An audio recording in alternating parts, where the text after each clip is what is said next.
chaiva narottamam devim saraswati vyasam tato jayamudirayat nashtaprayasu abhadreshu nityam bhagavata sevaya bhagavati uttama shloke bhakti bhavati nastike. Reading from Bhagavad Gita, chapter 12, verse number 17.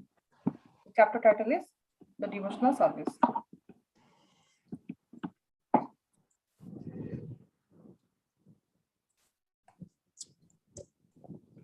यो न हृष्यति न द्वेष्टि न सोचति न कांक्षति शुभ परित्यागी भक्ति मान्य से मैं प्रियः.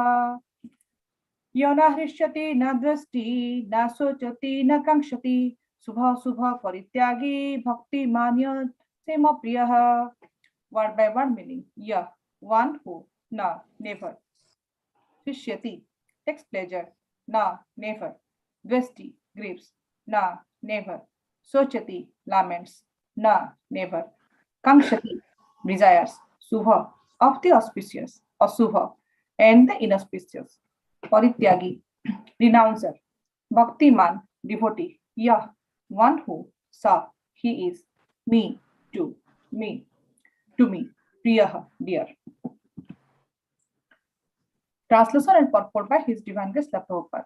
Translation: one who neither rejoices nor grieves, who neither laments nor desires, and who renounces both auspicious and inauspicious things, such a devotee is very dear to me. Purport by His Divine Grace. A pure devotee is neither happy nor distressed over material gain and loss, nor is he very much anxious to get a son or a disciple, nor is he distressed by not getting them. If he loses anything which is very dear to him, he does not lament. Similarly, if he does not get what he desires, he is not distressed. He is transcendental in the face of all kinds of auspicious, inauspicious, and sinful activities. He is prepared to accept all kinds of risks for the satisfaction of the Supreme Lord. Nothing is an impediment in the discharge of his devotional service. Such a devotee is very dear to Krishna. Om Ajnanatimirandhasya Jnananjana Salakaya Chakmuritam Yena Tasmai Sri Gurave Namo Sri Chaitanya Manabhishtam Sthapitam Yena Bhutale Swayam Rupa Katamahyam Dadanti Swapadantikam Vandeham Sri Guru Sri Yuta Padakamalam Sri Guru Vaishnavam Cha Sri Rupam Sagrajatam Sahagana Raghunath Vitam Tam Sajivam Sadvaitam Sabadhutam Parijana Sahitam Krishna Chaitanya Devan Sri Radha Krishna Padan Sahagana Lalita Sri Vishakhan Vitam Cha He Krishna Karuna Sindhu Dina Bandhu Jagatpate Gopesha Gopika Kanta Radha Kanta Namastute Tapta Kanchana Gaurangi Radhe Vrindavaneshwari Vrishabhanu Sute Devi Pranamami Hari Priye Vancha Kalpa Tarubhyascha Krupa Sindhu Vacha Patitanang Pavanebhyo Vaishnavebhyo Namo Namo Jai Shri Krishna Chaitanya Prabhu Nityananda Sri Advaita Gadadhara Siva Shadi Gaur Bhakta Vrinda Hare Krishna Krishna Krishna Hare Hare Hare Rama Rama Rama Hare Hare Nirachara Nivasaya Nityaya Paramatmane Balabhadra Subhadrabhyam Jagannathaya Te Nama. Hare Krishna, dear devotees. Thank you for joining for today's Bhagavad Gita class. So these days we are discussing about chapter 12, about the devotional service. And from last few days, we are discussing what are the qualities of a pure devotee that attracts the Lord. Basically, what Lord Krishna, the Supreme Personality of Godhead, would like to see within a devotee. There are a series of qualities we have been discussing. So in this particular verse, also we are going to discuss around six different qualities also we are going to discuss today. So all these qualities are very, very powerful, and every devotee should aspire to have them. And definitely it is pretty challenging to have those kind of qualities to acquire to become a pure devotee. The subject matter is very beautiful and my knowledge is limited, but however I will try my best to glorify this beautiful subject matter of devotional service and the qualities of a devotee based on my knowledge and whatever I have heard from my seniors and Guru and Gauranga, for all your pleasure, and for also side by side for my own purification. Here,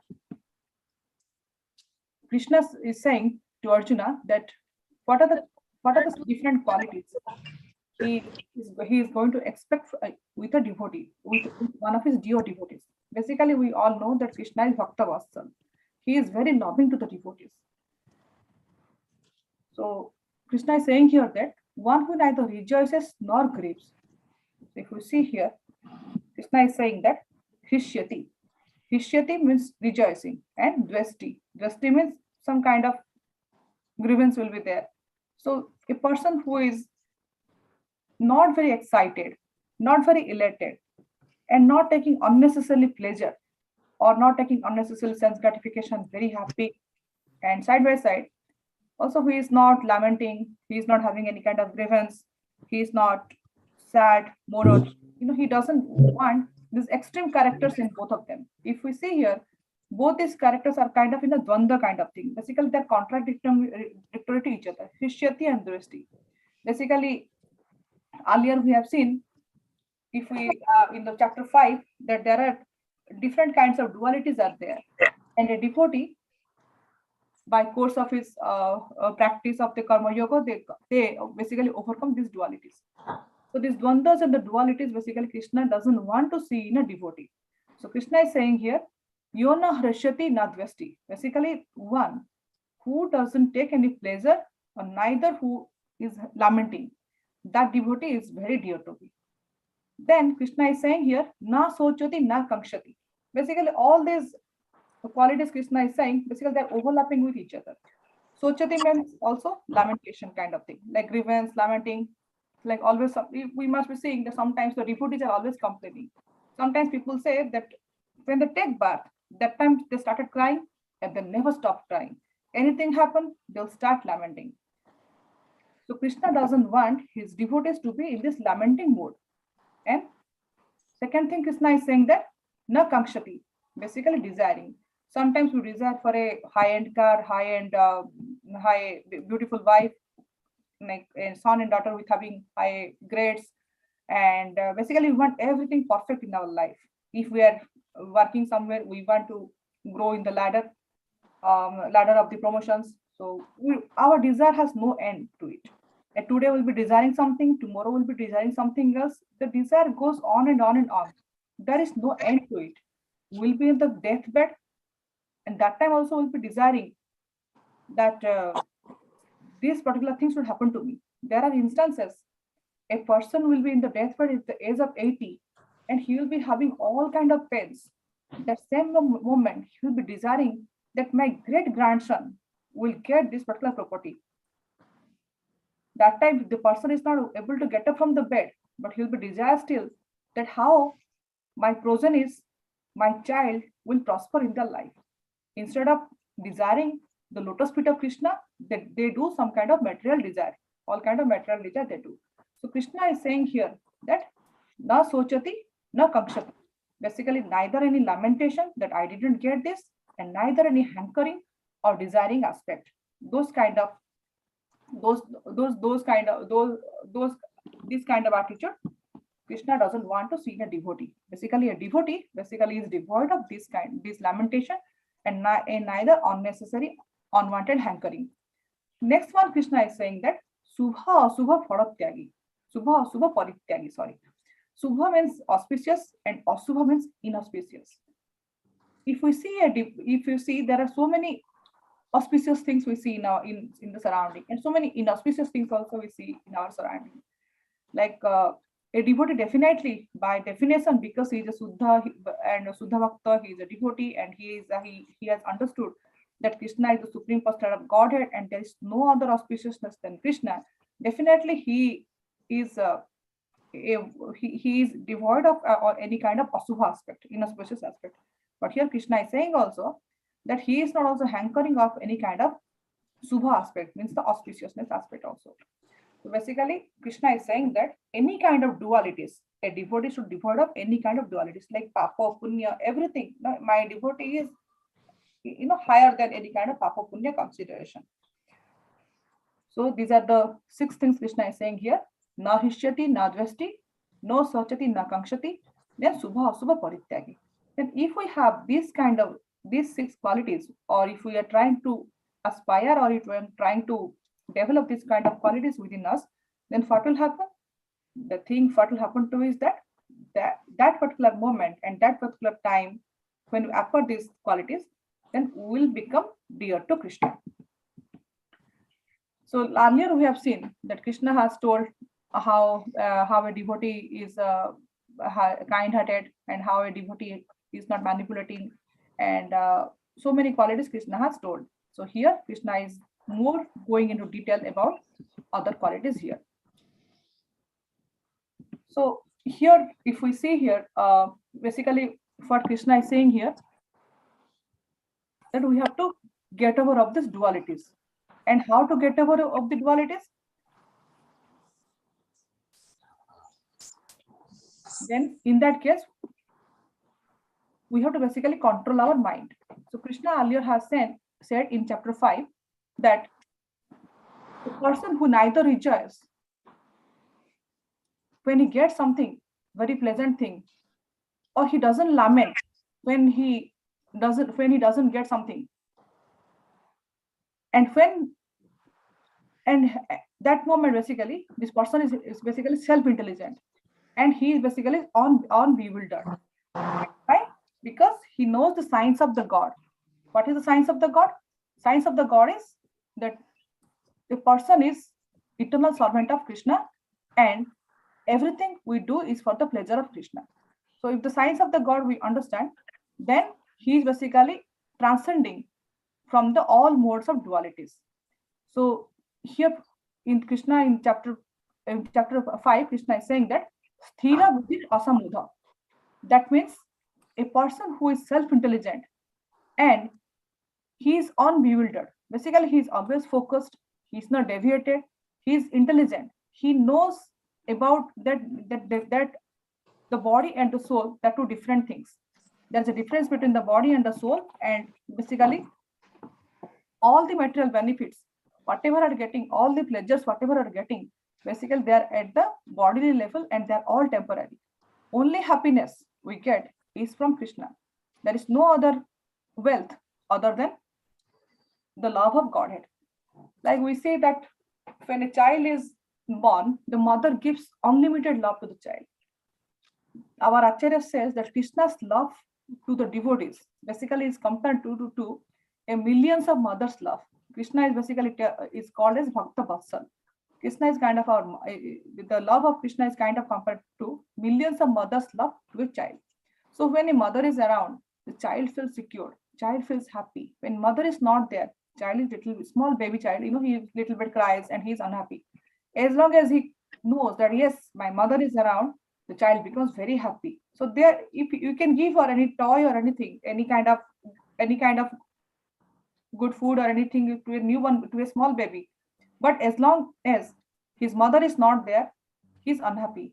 When the mother comes and holds the baby, the crying baby, immediately the baby's cry stops. Similarly, for a devotee, he knows that Krishna is kind of my Chintamani stone. He is going to fulfill all my desires, and any obstacle it is coming to me, basically it is a mercy and the blessing of the Lord. Krishna is basically prepping me to become strong in my devotional life, so that any obstacles is coming, I am going to outsmart it and I'm going to shine just like a diamond stone. So he is not bewildered when any kind of obstacles is coming in his life. So basically he takes everything as mercy of Krishna. So now with this, when a child realizes that yes, this is my mother and my mother is going to protect me, child feels secure and child feels blessed and child feels happy. So basically there should be a connection between the mother and child. If a child doesn't know that this is my mother, that time the child doesn't feel secure. Similarly, when a person doesn't have a connection with the Lord, he doesn't get that amount of bliss. He doesn't get the amount of happiness. So here, Prabhupada in the purport is saying that a pure devotee is neither happy nor distraught over material gain and loss, nor he is very much anxious to get a son or disciple, nor he is distressed by not getting them. Why? Because he has got the highest wealth. He has got the highest love. What is the highest wealth and highest love? That is the association of the devotees, and then the blessing, and is the connection with the Supreme Personality of Godhead Krishna, which is equivalent to millions of mothers love, that a devotee basically cherishes. When we are not a devotee, we don't have the connection with the Krishna. We don't realize that whatever we do and whatever is happening surrounding us, Krishna's hand is there and Krishna's protection is there. So that when we don't realize that, we are basically distressed. As a devotee, we realize that whatever we are doing, Krishna's hand is there and Krishna is there always to protect us. So that's why, as a devotee, he is neither happy or not distressed on this material gain and loss. We can take the example of the Pandavas. The Pandavas have so many obstacles in their life, but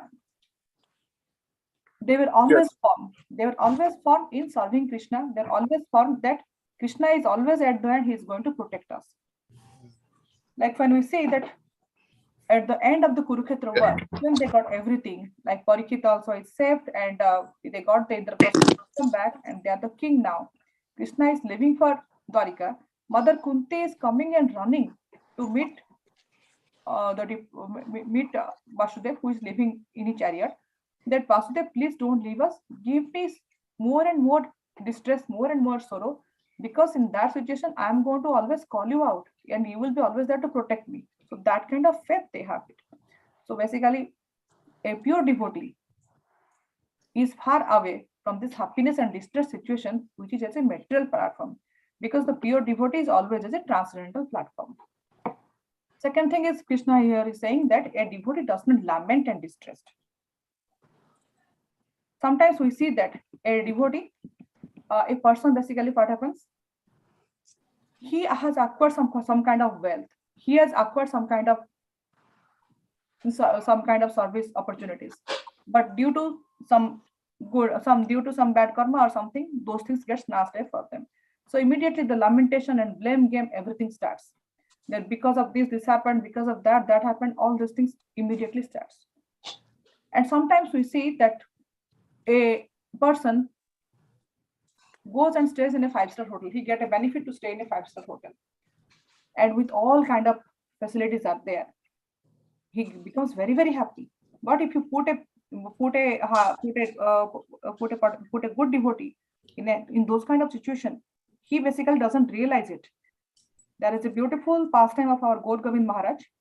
He went to Sweden. This pastime I read in When Good Fortune Arises. He was describing it.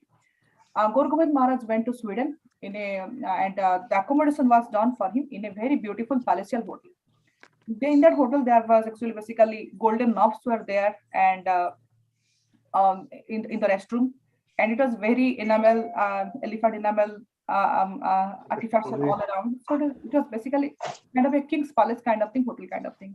As soon as Maharaj went over there, for them it is just simple things. He realized that this is not for me, and he told that time that this is not the real wealth. The real wealth is only Krishna Prem.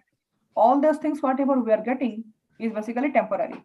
And I would rather be happy in a regular bathroom with a bucket of water to take shower. So all kind of opulences, all kind of jewels, whatever we see, a pure devotee is not getting affected by that, because he has realized that he is a devotee of Krishna, he is servant of Krishna, and his master is the proprietor of all kind of wealth. Basically, Parasar Muni has described Krishna as the opulence holder of this kind of opulence. One person can be very rich in one of the aspect, and like one person can be very wealthy, and he might not have a good fame, and he might not be very beautiful. But in case of Krishna, all the 6 kind of opulences are there. And if our master is rich, and master is kind of rich, then automatically the servant is also comparatively to rich than the other servants, other master servants. So a pure devotee, basically a pure devotee, what happens in this case? A pure devotee, basically, he does not lament, or if he does not get his desires, he is not distressed, because he has got the real wealth, which is Krishna Prem. There is a beautiful pastime of Sanatan Goswami. There was a Brahmin. The Brahmin basically wanted to have association of Sanatan Goswami. So he had somewhere heard that Sanatan Goswami is having a Chintamani stone. So he went to Sanatan Goswami and asking him that please give me that Chintamani stone. So Sanatan Goswami asked him, okay, the next day you come, I will give you the Chintamani stone. So the other day the person takes over and comes to him, and he asked him the precious stone to him. So Sanatan Goswami, basically there was a dumpster near to his ashram, near to his hermitage. So he asked them that you go and get it from there. The person got that stone and he was going. When he was going, all of a sudden he decided, is it the real stone the sadhu is giving to me? Definitely there is something more than that he is having it. And otherwise, how can he throw this stone inside a garbage can? So he came back and he asked that definitely you have more wealth than this stone to me, and you are kind of cheating me, and you did not give me the real wealth. So Sanatan Goswami a little bit smiled to him and he told, yes, you are right.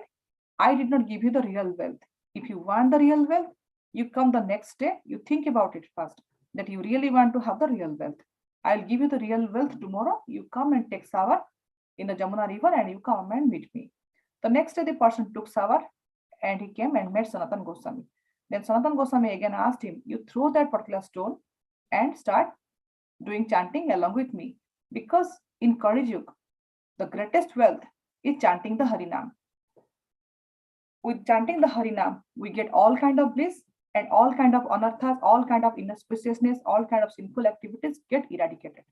So basically, instead of lamenting or instead of feeling distressed that we are not getting something, you always surrender to Supreme Personality of Godhead, because Krishna is our only protection.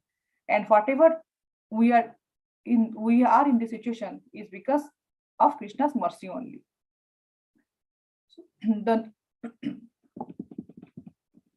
and second thing, and another thing I just wanted to cover over here is all these dualities we are discussing, right? Everything comes from our mental speculation. Our mind basically is a storehouse of all kind of emotions. Sometimes our mind tells us, go and acquire this beautiful car, go and acquire this beautiful job, and we should do this and we should do that. I should eat in this particular restaurant. And simultaneously, the other mind also tells us, no, this is not good. We have to stay focused. Krishna is there to protect us, and we should not do anarthas. So all kind of this kind of dualities and this kind of contradictory things always plays in our mind. So Krishna earlier in Bhagavad Gita in chapter 6 has told that jitat manaha prasantasya. What does that mean? That means that we have to conquer our mind. We have to win over our mind. Then what will happen? If we win over our mind, we will become prasantasya. Basically, we will become always in a blissful mode. Then what will happen? When we are in blissful mode, that time we will understand, we'll have a self-realization and we'll understand about the Supreme Personality Godhead. And that time we will be devoid of all these kind of dualities.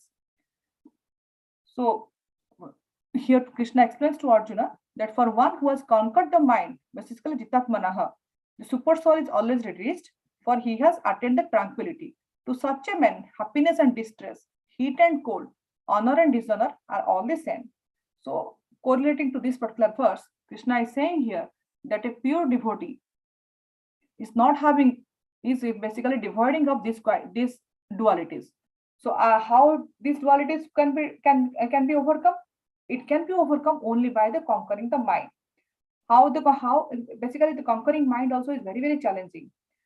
And Krishna also has told that conquering mind is very difficult, and it is only possible by constantly practicing and having the association of the pure devotees. Now here in the first two pictures, you might have seen in the right hand side there is an ocean, and the ocean has very, very calm and quiet ocean. And the left hand side, the ocean is having so many turbulences, so many waves are there, so many tides are there. Basically, when our mind, when it is not focused, when it is not steady, and basically that is just like a mind with these turbulent waves, high tides kind of thing. When the tides are high, we see that the ocean basically carries so many impurities. Nearby houses, so many trash cans, so many trash bags, so many slippers, so many dead fish, so many impurities are there in the ocean. So when the ocean waves are very high, all these impurities go along with the ocean. They don't stay back. But when the ocean is steady, ocean is calm, and the waves are in a lower state, then what it happens, you will see that lot of jellyfishes and all those things, they lie in the bank of the ocean. In the beach side, you might be seeing the sails and everything will be lying down, because that is the all the impurities are getting filtered out. Similarly, if our mind is calm, if mind is tranquil and mind is steady, all the anarthas we can eradicate. Our mind will just become pure, just like the calm and quiet ocean, and it will be really pure blue kind of ocean, and all the anarthas will be filtered away. So for that, our acharya says that we have to do a lot of practice. How much practice we have to do? The practice we are doing is basically equivalent to a blacksmith melting an iron rod and hammering it high. If you see the next picture, this bottom picture, if you see, a blacksmith, basically what he is doing, he is trying to melt an iron rod. He's basically in a blast furnace or in a high temperature around 500 degrees centigrade or something like that. He's trying to melt an iron rod, and when the iron rod is it's kind of a molten kind of thing, and it's kind of from the black, it's looking like golden kind of fiery kind of thing. That time with a hammer, he hits it very, very hard, and that desire say basically comes. So in same way, we have to control our mind. We have to control our mind by become antarmukhi. If we become antarmukhi, basically, if we do a self-reflection, if we do a self-realization kind of thing, if we think inside, if we look deeper inside to connect to the Supreme Personality of Godhead, then slowly we can control our mind, and we will devoid of all kind of dualities. But our mind always tells us to the outer world, to all the material objects. So basically, mind tells us to become Bahirmukhi, and we should always try ourselves to become a Antarmukhi, basically. Basically, what does Antarmukhi means? To basically, we should try, aspire how to hit our mind hard, so that it will get connected to Supreme Personality of Godhead always. So the next quality Krishna is saying over here is,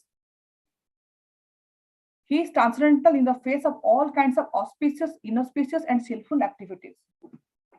So, auspicious and inauspicious, we know, like there are so many inauspicious things. As a devotee, we avoid basically inauspicious things.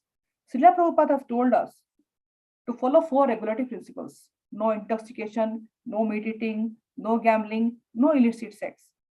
So basically, these 4 already Prabhupada advised us to stay away. These are kind of inauspicious, and there are so many auspicious things are there. Basically, we consider this as papa and punya. But a pure devotee, he is above this papa and punya. Basically, he is transcendent from this auspicious and inauspicious. For him, everything is same. He doesn't discriminate. So from the example of Jagai and Madai and Nityananda Mahaprabhu, we can understand that Jagai and Madai were so much demoniac qualities that nobody was going to them. Nobody was going and preaching to them, and they were creating all kind of havoc in near the Ganges. So they were so sinful that people generally were not crossing in that area. But Nityananda Mahaprabhu started to try to give love of Godhead or Gauranga's mercy to them. And after that, what happened? We all know about it. How Jagai and Madai became ferocious and furious, and they started to hit Nityananda. But later on, with Nityananda's mercy, they become devotees of Chaitanya Mahaprabhu. So from this, we can understand that a pure devotee, he is devoid of this auspicious and inauspicious and sinful activities, all these qualities. He sees everywhere. He sees that Krishna's mercy, Krishna's blessing is there. For him, everything is good. Basically, for him, there's only one auspicious thing, that is Krishna. Krishna's name, Krishna's form, Krishna's devotees, all those things are basically auspicious to him. He does not consider anything other than any other presence other than Krishna. And in Kali Yuga, if we see that if only one thing is permanent, then it is basically Harinam, which we can do in all kind of situations, whether we are in a crematorium, whether we are in a marriage ceremony session, or whether when we are happy, when we are sad, whenever, whatever situation we are. Only thing that gives us happiness and gives us joy is basically Krishna's name and glories. In last Rathayatras, you might have seen how everybody were enjoying with the beautiful kirtan and beautiful glories of Harinam, and how everybody were enjoying, everybody were in a bliss. In a hot summer day, when devotees were basically are not caring for anything, and we just did Harinam with all each other's association, and how at the end we all were very happy, and and we try to distribute the mercy of Gauranga Mahaprabhu, the mercy of Jagannath to the surrounding devotees, and also in Atlanticity areas, and whomever we see, whether they're qualified, not qualified, we try to call them, invite them to pull the chariot and distribute prasadam. So with this, I would like to end today's discussion with all these nice qualities Krishna basically wants to see within all of us, like no lamentation, no unnecessary happiness, and no unnecessary desire, and renouncing both auspicious and inauspicious things. And as a devotee, we all should aspire to acquire all these qualities within us. With this, would like to end today's class. Any comments or any feedbacks, maybe we can discuss now. Srila Prabhupada ki jai. Thank you. Hari Bol.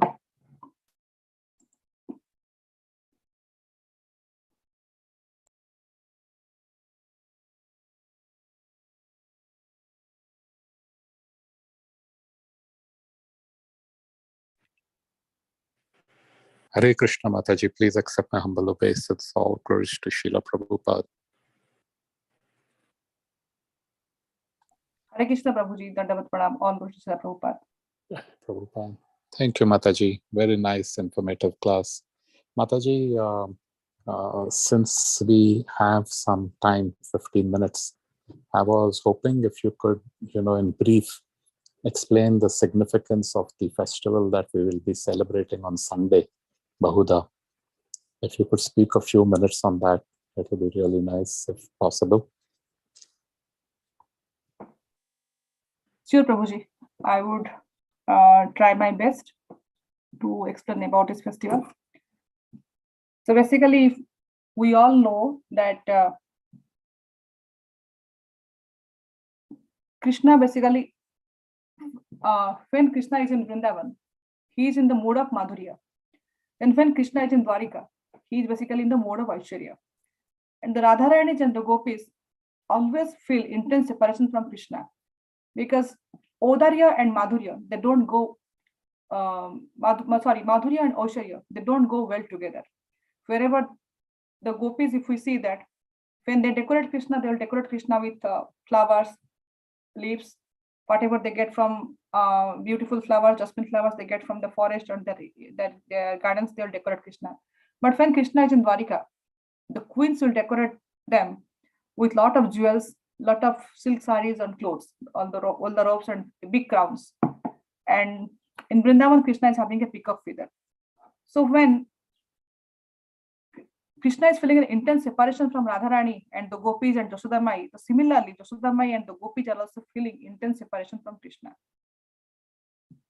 So getting Krishna to Vrindavan is basically the initial part of basically the first part of the Rath Yatra. And here what is happening, that we are inviting Krishna from the mode of opulence to mode of the love. So basically from Dwarika to Vrindavan. Now Krishna is coming, and the Gopis basically what they do, they in the Kurukshetra, basically when later on Krishna and Balaram are assembled, the Gopis basically they have invited them, they have pulled the chariot, they have brought them to Vrindavan. And our Acharya says that our heart is just like a Vrindavan, and with the rope of our love, we should pull the chariot so that Krishna is basically coming to Vrindavan. Now Krishna is coming to Vrindavan and resides few days in Vrindavan and enjoying all these rasas over there. Now, in case of Jagannathji, we worship Jagannathji in mode of opulence. Our Jagannath Puri is basically equivalent to Dwarika, you can say. And in Jagannath Puri, there is another temple called Gundicha temple. In Gundicha temple, basically, is in the mode of Madhurya. If we go to Gundicha temple, you will see that lots of trees will be there. It's just basically a small temple. It's not a huge temple like main Puri temple, like Srikshetra Puri temple. It's not that huge. In main Puri temple, there will be all kind of opulences will be there. But in Gundicha temple, there will be all kind of small mango trees, mango groups all around. And Jagannathji is basically the resting place of Jagannathji. So, and Gundicha temple basically is named after Queen Gundicha, and he was basically Indradumna's wife, the Maharani Gundicha. And when the temple was basically constructed, Queen Gundicha requested Jagannathji to come and visit him for some time. Queen Gundicha and Indradumna basically they did not have any kids. So Jagannath basically worships Indradumna and Gundicha. He worships Mother Yasoda and Nanda Baba or Kausalya and Dasarath. So in that is the mood of reciprocation between Jagannathji and Gundicha Maharani. So Jagannathji every year for 9 days he visits Gundicha temple. Now once the king visits the Gundicha temple, Jagannathji visits, he has to come back. The return trip of Jagannathji from Gundicha temple to the main temple basically is the return Rath Yatra or the Bahura Yatra. That is in Bengal, West Bengal or Mayapur side, they call it Ulta Rath. Basically Rath Yatra, then Ulta Rath Yatra. One way we are going, the other way he is coming back. So Srila Prabhupada always tells us that we worship Krishna, Radha Krishna, in the mood of Lakshmi Narayan. So here also Jagannath also, we worship in the mood of Lakshmi Narayan. We can correlate in that mood. So when Jagannathji leaves the main temple, Lakshmiji stays back alone. And all these 9 days, 10 days, if we go to Jagannath temple, there will be nothing over there. Nobody will be inside the temple. Basically, all the Aishwaryas are gone because the king is not there. So Jagannath is not there. So Mother Lakshmi does all the attempts to get her husband back from Vrindavan. So yesterday we had this nice festival of Hera Panchami. You might have seen some discussion was going on in Japathan. So basically Hera Panchami is the festival when after Jagannathji leaves for Rath Yatra by taking Mother Lakshmi's permission that I am going with my brother and sister to go to Vrindavan to see my devotees and meet my friends, and I'll come back in a day or two. He doesn't come back. So after 2-3 days, Mother Lakshmi goes to check for her husband. So in a palanquin, she comes out and goes to Gundicha temple to invite Lord Jagannath. But in Gundicha temple, which is in the mode of Vrindavan, there is no entry of Aishwarya. And Lakshmi Devi is always in a mode of Aishwarya. If we see that in Vrindavan pastime, there is no entry of Lakshmi or Rukmini over there. Krishna and Balaram went over there alone. So when Lakshmi ji comes over there, the gate of the Gundicha temple, basically the puja is closed. So Lakshmi cannot enter. However, she pleads, Jagannath doesn't come. So out of anger, basically Lakshmi ji, what she does, she breaks like a typical husband of anger. Lakshmi ji basically breaks a little part of Nandi chariot and she comes. Now after 9 days, Jagannath ji finally decides that yes, now time has come with my brother and sister. I'll come back to my abode, my Nilachara Dham, or I'll come back to Dwarika. Because he is the king, he has to handle the entire universe. He has to come back.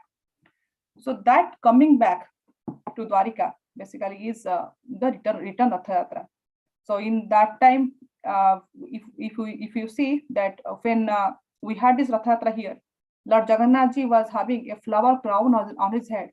That is symbolizing that he is going to Vrindavan. Vrindavan is all flowers and everything, all kind of madhurya. So he is going in that mood. So while coming back, Lord Jagannath shows his opulence. So he is decorated with golden attire, which we call it as Sonaves. So that is basically the return trip of Rath Yatra. And there is another fanfare over there when the Bahura Yatra happens. Another aspect of is since Lord Jagannath has left Mother Lakshmi for some days, Mother Lakshmi is a little bit mad. So she doesn't let Lord Jagannath come inside the temple. So there is some kind of fanfare goes on. Lord Jagannath tries to please Mother Lakshmi, and there is a Manabhanjan happens, and Lord Jagannath offers some goodie bags and some milk sweets or rasgullas to Mother Lakshmi to pacify her. So that is a beautiful pastime. So that's all about the Bahuda Jatra Prabhuji. So in Orissa, they say that Lord Jagannath, basically in the form of Krishna, does all kind of Manaviya Lila in Jagannath Puri. So which comprises both Odarya, Madhurya, and Aishwarya, all these three. Is that okay, Prabhu? Yes, Mataji, so nice. Thank you very much.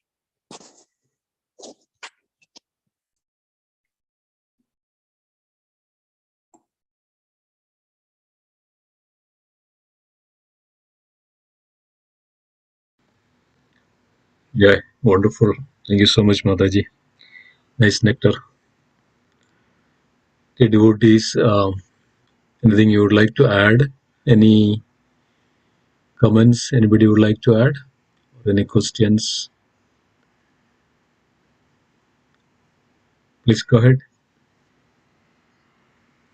We're discussing so wonderful transcendental subject matter. Nothing to do with the material, but we are in material realm, so it's good to clarify certain things, how we should, while we are here on this material platform, and how we can perform the spiritual activities. So that's what is exactly Krishna is revealing. So please go ahead if you have any realizations, any comments, any questions. Please go ahead.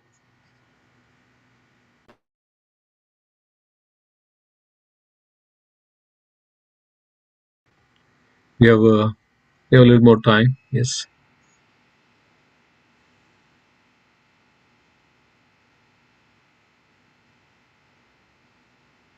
So everybody is planning to attend on Sunday, Bahuda Rath Yatra. Yes, Prabhu, will it be Yes, similar? Prabhuji will be there. Hare Krishna. Yeah. Prabhu, will it be similar where we'll have Lord Jagannath, Baldev, and Subhadra Mai on the cart and we bring them back? Yeah. Like Yeah. how we did the first time on first. Exactly. Yes. Same Rath Yatra, and then we go to the opposite direction. Not on this. Anti-clockwise. Yeah, Instead of clockwise, we go anti-clockwise. Yeah.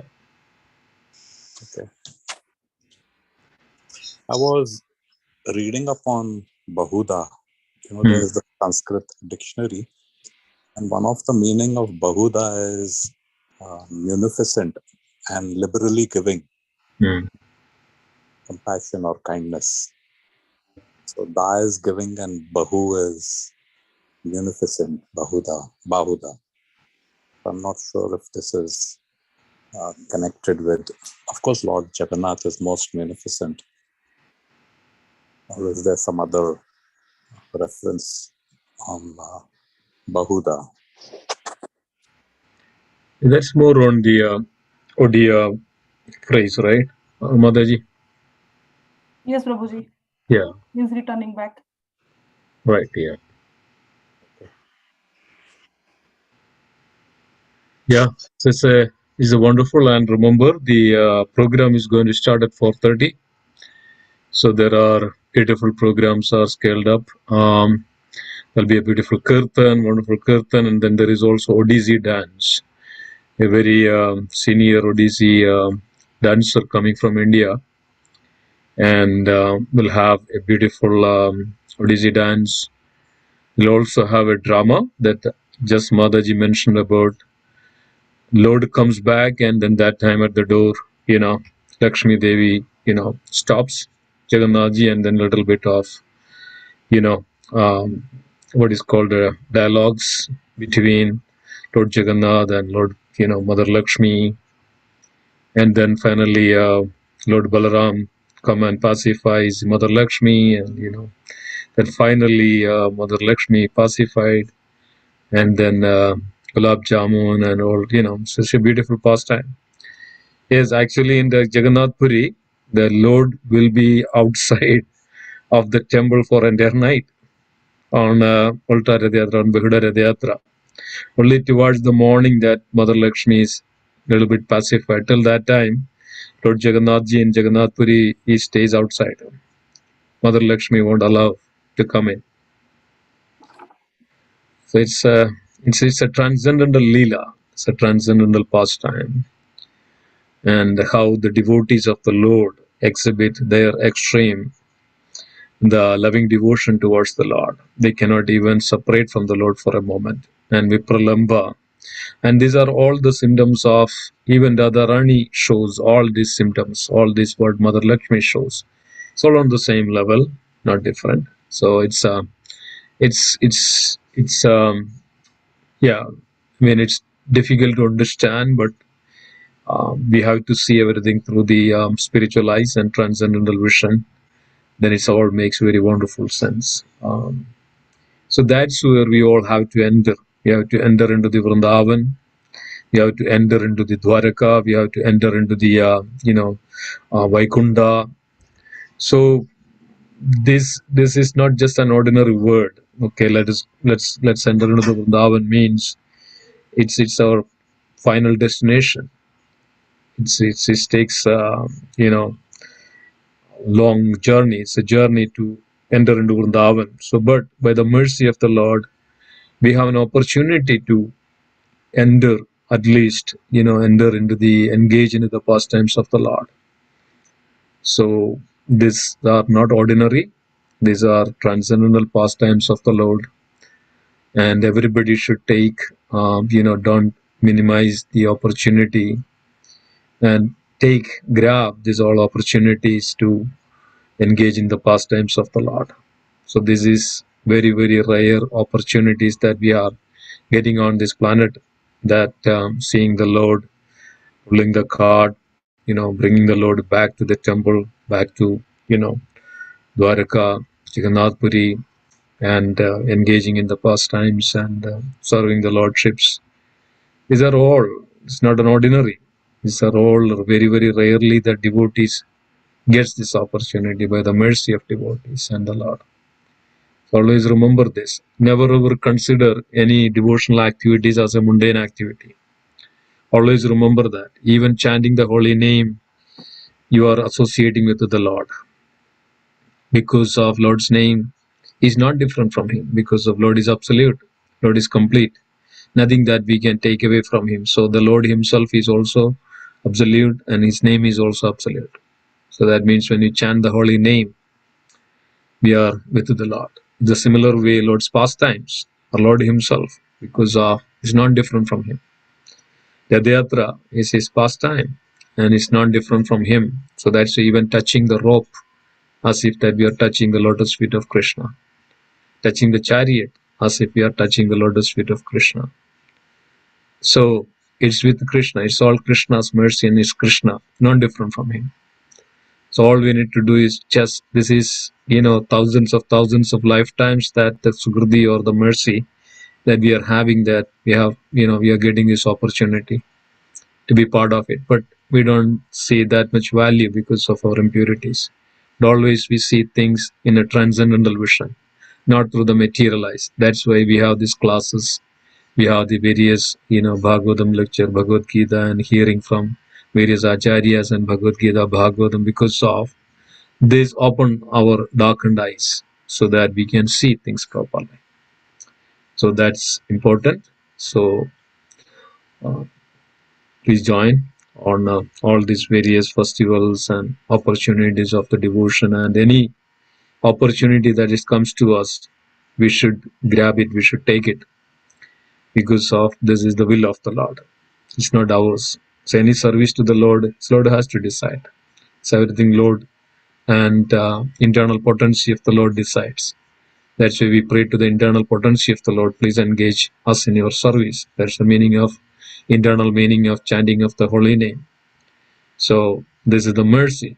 So Jagannath is merciful. He is Padita Pavana.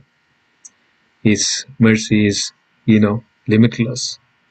He is there with each and every devotee who loves Him, irrespective of whether he is a devotee or a non-devotee. That's the mercy of Jagannath.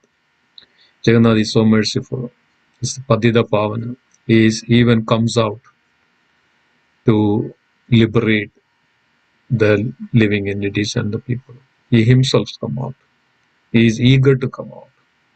He is so eager to come out. So that is the Jagannath. That is the Lord Jagannath. His mercy is boundless. Anybody, even a little bit.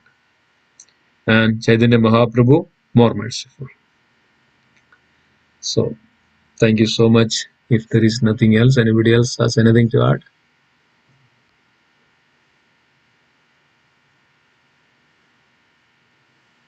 Any comments?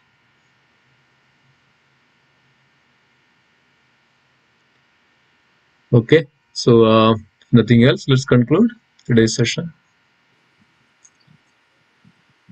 Vancha kalpatarupasya kripa sindhubheva padidana pavanebhyo vaishnavebhyo namaha Vaishnavrinda ki jai.